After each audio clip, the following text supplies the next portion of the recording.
I'm Skylar, and I have an incredible story to share about an unexpected discovery that completely transformed my perspective on life. You see, I had never aspired to settle down, get married, or have children. The very thought of kids had always struck me as a daunting prospect. I believed that becoming a parent would mean bidding farewell to my carefree days of partying and fun, replaced by a world of diapers and baby bottles. Little did I know that fate had a remarkable twist in store for me. One fateful night, after a late return from a clubbing adventure, I stumbled upon something peculiar right outside my front door. At first, I thought it was a sound emanating from a basket of abandoned kittens someone had left for me. But upon closer inspection, I realized it was something far more astonishing. A baby had been left on my doorstep. I cautiously carried the infant into my apartment and, to my astonishment, discovered a heartfelt note tucked inside the Moses basket. The note read, "This is your baby. You are the father, and I cannot afford to care for her. Her name is Audrey. Please love her as much as I do." My initial reaction was sheer disbelief. There had to be some mistake. I had recently purchased this flat, and the baby must have been intended for the previous tenant. Naturally, I felt apprehensive about assuming responsibility for the child. I promptly contacted the authorities, and the police assured me they would send someone from Child Protective Services to take custody of the baby. However, as I anxiously awaited their arrival, I couldn't help but hold Audrey in my arms. Her undeniable charm began to work its magic on me. With her tiny button nose and those enchanting, azure eyes, she was an absolute bundle of beauty. Before long, the police and a CPS representative arrived at my doorstep. I inquired about the fate that awaited Audrey, and the authorities informed me that she would likely enter the foster care system and might eventually find an adoptive family. However, if no one expressed interest in adopting her, she could potentially spend her entire childhood in foster care. This thought weighed heavily on my mind. After all, Audrey had a mother who loved her, even though she couldn't provide for her at the moment. What if circumstances changed and she wanted her child back? I couldn't bear the idea of Audrey never reuniting with her biological mother. That's when I made a daring decision. I asked if it would be possible for me to keep Audrey under my care. The process wasn't simple. It involved a series of interviews and assessments to ensure my suitability as a parent. The stress was at times overwhelming, but I was fortunate to have a stable job and substantial savings. Eventually, Audrey came home to live with me. Once Audrey became a permanent part of my life, I couldn't help but question whether I had made the right choice. Raising a baby was demanding, especially when sleepless nights left me drained during the day.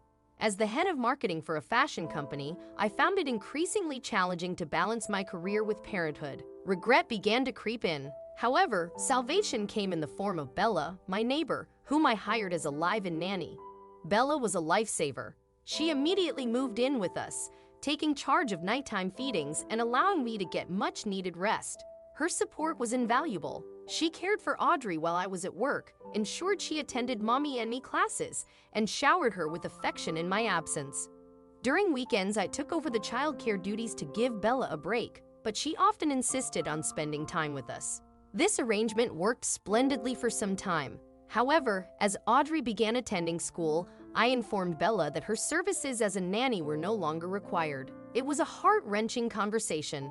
Bella shed tears and expressed her desire to remain a part of our lives. She believed we had become like family.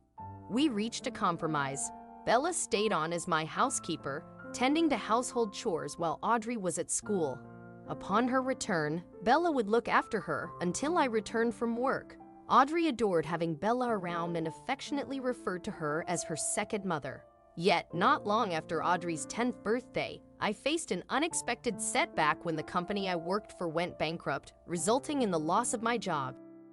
However, my job search efforts were met with disappointment as nobody seemed willing to bring me on board. My extensive seniority and experience actually worked against me. When I applied for positions lower than my previous ones, I was repeatedly told that I was overqualified. Although I had managed to save up enough money to cover our bills for a few months, the looming financial uncertainty was a source of great concern.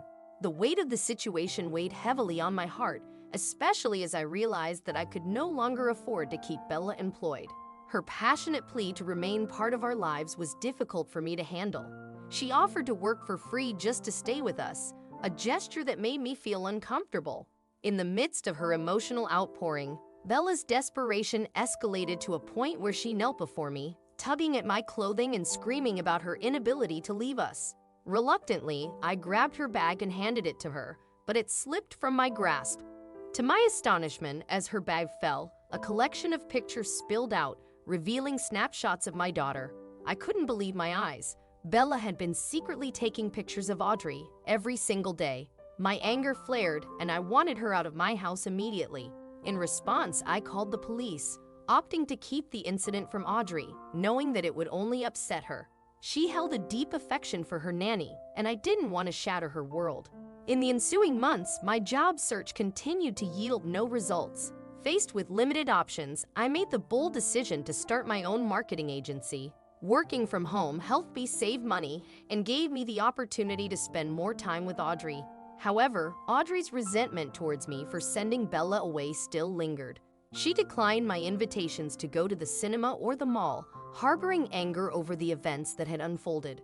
One day, Audrey excitedly informed me that she had joined the school choir, which meant she would be coming home late on practice nights with one of the other moms giving her a ride back.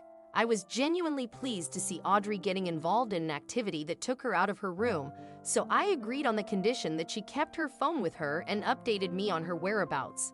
Audrey eagerly accepted the terms and embraced me with a hug, a rare display of affection in recent times. Her smile radiated happiness. Unbeknownst to Audrey, I had discreetly installed a tracking app on her phone, allowing me to monitor its location at all times. The first time she claimed to be at choir practice, her phone indicated she was indeed at school for the entire afternoon. However, the following instance, when she was supposed to be at choir practice, the app revealed a different story. Audrey had left school and ventured into town. Alarmed, I hastily left my apartment, hailed a taxi, and set out to find my daughter. I discovered her at a diner, accompanied by Bella.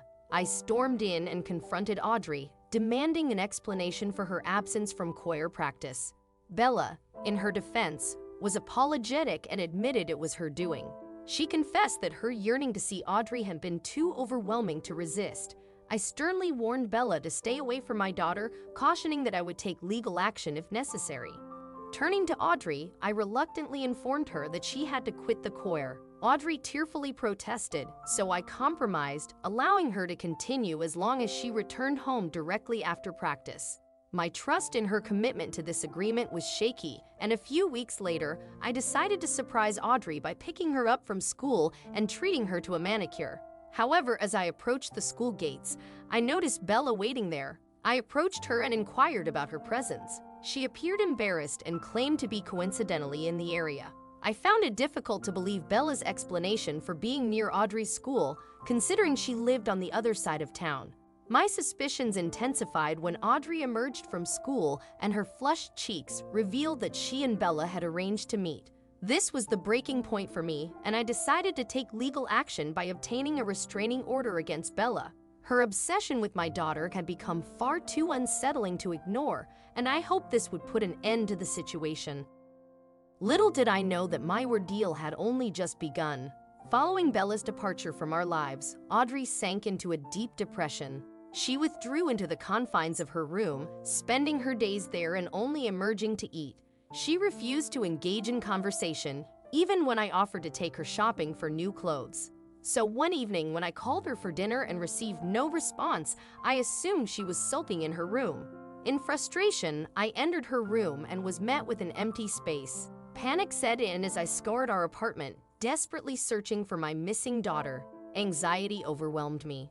I immediately contacted the police, although their initial response dismissed the situation as typical teenage behavior. However, when I mentioned the restraining order against Bella, they swiftly dispatched an officer to our location. My concern for Audrey's safety was mounting. The possibilities were terrifying, and I couldn't comprehend Bella's inexplicable obsession with my daughter. Such behavior was far from normal for a nanny. The police instructed me to remain in the apartment while they initiated the search for Audrey. Despite their advice, I couldn't bear the thought of sitting idly by, so I felt compelled to take action. So I turned to social media and shared pictures of Audrey and Bella, imploring people to contact me if they had any information. It was a desperate plea for help. Then, a message arrived from a woman who lived a couple of hundred miles away. She claimed to have seen them at the same motel where she was staying. I immediately relayed this crucial information to the police and wasted no time getting into my car. I disregarded every speed limit, my sole focus on rescuing my daughter. Upon arriving at the motel, I found it swarming with police officers. My anxiety reached its peak as I sprinted towards them, desperately demanding answers. "What's happening? Let me reach my daughter," I cried out. That's when they informed me that Bella was armed with a gun and was threatening Audrey's safety, demanding that the police leave her alone. In a frantic frenzy, I attempted to push my way through the barricade of officers, but they held me back. My cries for Audrey echoed through the chaos. I hoped she could hear my desperate plea and understand the depth of my love for her. Then, a gunshot pierced the air, causing my heart to skip a beat. Was my daughter in danger, or worse, dead? But then, I heard her voice calling out to me, "Mum." With renewed hope, I raced toward the sound of her voice, and this time, the police allowed me to pass. Audrey and I fell into each other's arms, both of us overcome with tears of relief. She explained that Bella had fired a warning shot, but the police had acted swiftly, using a taser to subdue her before anyone could be harmed. Not long after that, Bella was led away in handcuffs, her reign of terror finally brought to an end. I couldn't comprehend the horrifying truth. "Why?" I asked Bella, my voice trembling with disbelief. Her response sent a chill down my spine. "Because Audrey is my daughter," she declared. Bella went on to explain that, upon seeing me, she believed I would be the right person to care for her child. She knew I had a job and led a stable life. Although she acknowledged her own struggles with alcoholism, she realized that taking care of the baby would take her away from her daughter. Thus, she had decided to raise the child in the neighboring house. Bella confessed to watching Audrey and me from my house window incessantly, 24/7, until she learned that I was in need of a nanny. That presented her with an opportunity to remain close to her daughter. Then, in a chilling moment, she burst into hysterical laughter, which sent shivers down my spine. I couldn't fathom why she would threaten to harm her own daughter if she claimed to love her so much. "Why would you threaten to hurt your daughter if you love her?" I shouted in anguish. Bella fell silent for a moment before finally responding, "If I can't have her, no one else can." It was a horrifying revelation that left me shaken to the core. The police promptly intervened, taking Bella into custody. Audrey and I were left traumatized by the ordeal, but we sought therapy together, which has proven to be incredibly helpful in our recovery. Bella was ultimately sent to a mental hospital, where she remains to this day. If she ever were to be released, I am resolved to ensure that she never comes anywhere near my daughter again.